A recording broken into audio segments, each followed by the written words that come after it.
Hello and welcome to ARIRANG News. It's Monday, October 3rd here in Korea. Live from Seoul, I'm Han-daeun. The leaders of Korea's three main political parties have gathered in central Seoul to celebrate the birth of Korea on this National Foundation Day, or 개천절 as it's called in Korean. This is the second time the leaders have met since the ruling party boycotted the parliamentary audit last week. Lee Ji-won with the details.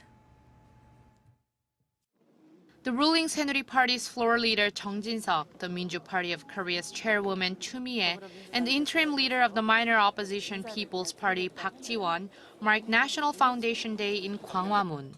Gathered to celebrate the birth of Korea more than 4,300 years ago, the leaders from the three sides met for the second time since the ruling party refused to join the parliamentary audit last week. The boycott was sparked by the opposition party's vote to file a motion to dismiss the agriculture minister Kim Jae-soo. With the ruling party announcing the end of its boycott on Sunday, the audit will resume on Tuesday. Meanwhile, before leaving for Australia to attend the Parliamentary Leaders Conference of MICTA, an association of Mexico, Indonesia, Korea, Turkey, and Australia, National Assembly Speaker Chung Se-kyun paid a visit to Saenuri Party leader Lee Jung-yeon, who is hospitalized after going on hunger strike for a week. He was trying to force Chung to resign to take responsibility for the passage of the opposition-backed motion to remove the agriculture minister. Lee Ji-won, ARIRANG News. And this just in, deputy-level officials from the three parties had a separate meeting and they've reportedly agreed to extend the audit by 4 days until October 19th. That's expected to give lawmakers more room to make up for the time they've lost due to the parliamentary standoff that lasted for one whole week. We'll bring you more updates from the parliament as we get them. Experts in the United States are calling on the U.S. to engage in direct negotiations with North Korea to freeze its nuclear program. They suggest this could be the first step in a plan to eventually denuclearize the regime. Our Lee Eun-shin has more. Two American experts say the U.S. needs to engage in direct negotiations with North Korea.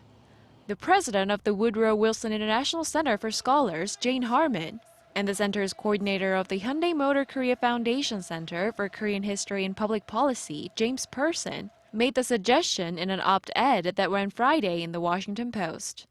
They write that the strategy of using multilateral sanctions to force North Korea to give up its nuclear program has failed, and they proposed holding direct talks with Pyongyang to negotiate a freeze of all nuclear and long-range missile tests instead. The analysts say the Obama administration's policy of strategic patience has been ineffective. However, they also point to North Korean leader Kim Jong-un's indifference to negotiations, especially with the U.S. president nearing the end of his time in office.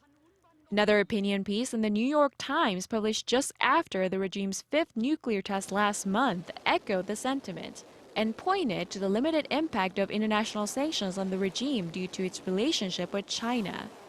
The U.S. has said while it's open to the idea of holding talks with North Korea, it opposes the idea of a nuclear program freeze as part of the deal.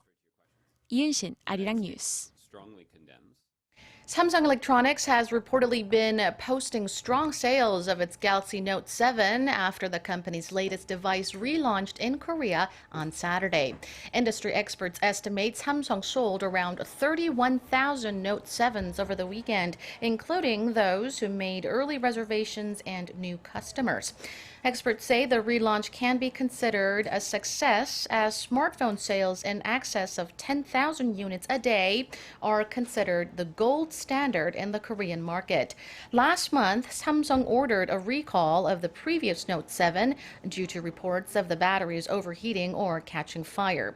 As of the end of September, 80% of domestic Note 7 buyers had already replaced their phones. A peace deal between the Colombian president and FARC rebels was narrowly voted down on Sunday, dashing the hopes of ending the 52-year war and casting a cloud of uncertainty over Colombia's future. Lee Min-young has this report. Colombians have voted narrowly against a peace treaty with FARC rebels, putting a peace process aimed at ending the more than half-a-century conflict at risk of falling apart. The campaign against the deal won by a tiny margin of 50.25 to 49.75%. It's a surprising outcome, as polls had predicted an easy win for the yes camp. We thought the yes vote was going to win. We had hoped Colombia was going to understand there was a historic chance to end the war. It doesn't make sense to have 6 million people displaced and 500,000 people killed over the last 52 years.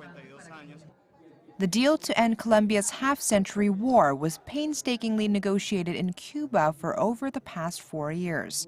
The result is a huge blow to President Juan Manuel Santos, who had persistently advocated for the accord. The opposing camp, led by a former President Alvaro Uribe, claimed the government was being too soft on the rebels by allowing them to re-enter society without serving jail sentences for their past crimes.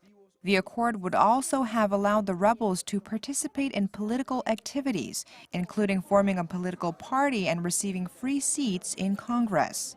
The FARC guerrillas had financed the conflict through illegal drug trade. Their involvement in a series of criminal activities, including kidnapping and extortion, has made them a source of terror among Colombians for decades. However, the guerrilla group has seen its numbers cut in half due to a U.S.-backed military offensive, and they had finally agreed to peace talks. The result of the referendum throws a shroud of uncertainty over both the likelihood of peace and Colombia's future. Lee Min-young, ARIRANG News. And that does it for now. I'll be back with more headlines at 4 p.m. Korea time. See you then.